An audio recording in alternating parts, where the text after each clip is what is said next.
Hello, good morning. আজকে হচ্ছে day 3 of our trip. আর আমি সকাল সকাল উঠে ওয়ার্কআউট করতে এসেছি। হ্যাঁ, ওয়ার্কআউট করলে খুব ভালো ফিট হয় আর বডি ফিট থাকে। সেজন্য সকাল সকাল আমি ওয়ার্কআউট করতে এসেছি, আমি আর সেটা।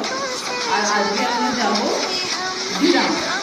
জিরামটা হচ্ছে 150 কিলোমিটার কিন্তু অনেকটাই টাইম লাগবে। রাস্তাও যদি গন্ডগোল হয় তা দাঁড়াতে হতে পারে।